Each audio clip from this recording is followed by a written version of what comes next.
Hi everyone, this is Miss Susan and I'm here with my daughter Harper. I'm here with my trusty panda from the zoo. Since it's Zoo Week, we're going to read a story for you called Curious George Goes to the Zoo. Thank you. Do you guys like Curious George, the little monkey? He's one of our favorites. We like him a lot. This is George. George is a good little monkey and always very curious. Today, George was feeling very excited. The man with the yellow hat was taking him to the zoo. Here we go. As they drove, the man explained to George that this wasn't just any zoo that they were going to visit. It's called the Wild Animal Park, the man said. All the animals roam around freely. So there they are, driving to the zoo.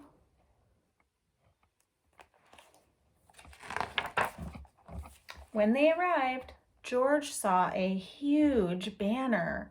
George looked up at it, but he could not read the words. A friendly zookeeper explained, "It's an extra special day here at the Wild Animal Park," she said. "It's our baby rhino's first birthday. We are going to have a party for her later on." A party? This was going to be a wonderful day at the zoo. Don't kick that because it'll move the screen.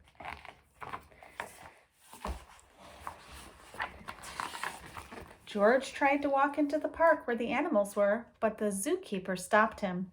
"You can't walk in there," she said. "To explore the zoo, you have to ride in one of our special cars." She pointed to a huge car that had no roof on it. Oh my, what fun this was going to be! George and his friend climbed on board and the car drove into the park. She says, no, you can't go in." They had to get on this special car.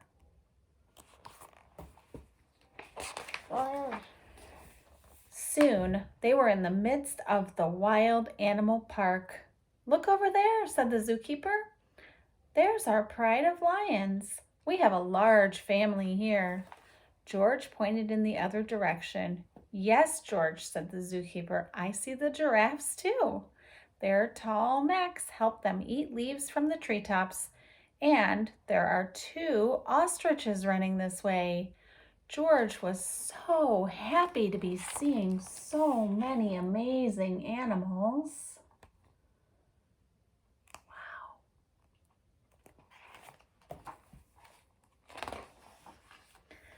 The zoo car drove past a small pond. Pink flamingos waited in the water. Their heads bobbed up and down as they walked on spindly legs. "The flamingos turn pink because they eat so many tiny shrimp," said the zookeeper. But George was not listening. He had never seen flamingos before. He was very curious about how those flamingos were moving. He leaned out of the back of the zoo car as far as he could to take a look, but then, what do you think happened? He got caught again. There he is, leaning out of the back. I bet I know what happened.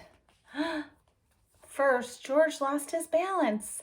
Then he fell, kerplunk, right out of the zoo car.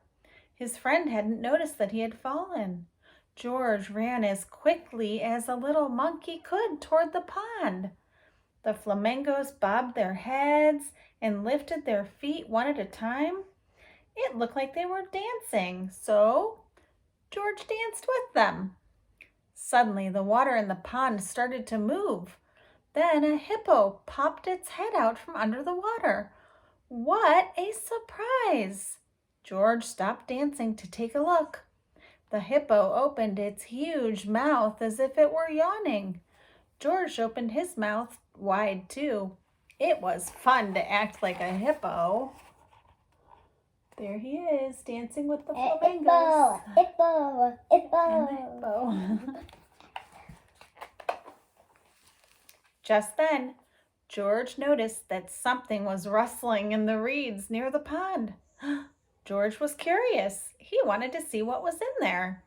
In an instant, he jumped over the reeds.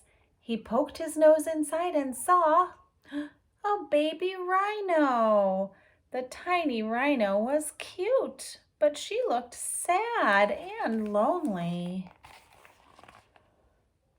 There he is, seeing something poke its head out of the reeds.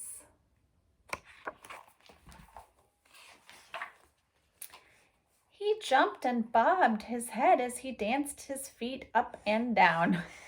George wanted to make that baby rhino feel happy again. He thought and thought. Maybe the baby rhino would like the flamingo dance. The baby rhino peeked her head out of the reeds so that she could watch. George danced more, and the rhino walked out of the reeds because she was curious too. They were having so much fun that George didn't notice what was behind him. The zookeeper. I don't know. Is that it? Maybe there's an alligator behind him. I don't know. It was the zookeeper. The zookeeper stomped over to George. She did not look happy. The man with the yellow hat was running behind her. "You are a naughty little monkey," said the zookeeper. "You were supposed to stay in the car. You and your friend have to go now." George walked to the man's side. He waved goodbye to the baby rhino. The man and the zookeeper turned to see who George was waving to.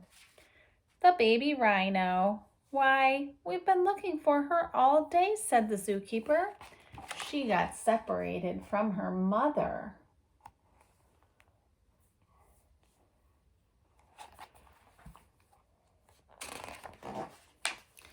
George was glad to see the zookeeper looking happy again.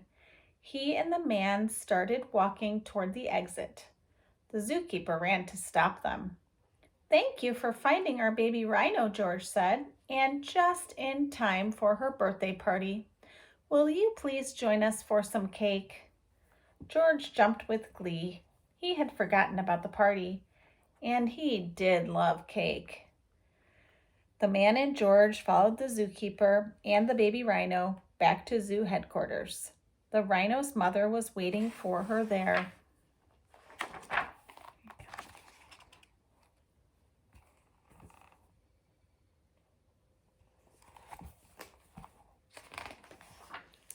The zookeeper brought out a special birthday cake that was shaped like a rhino.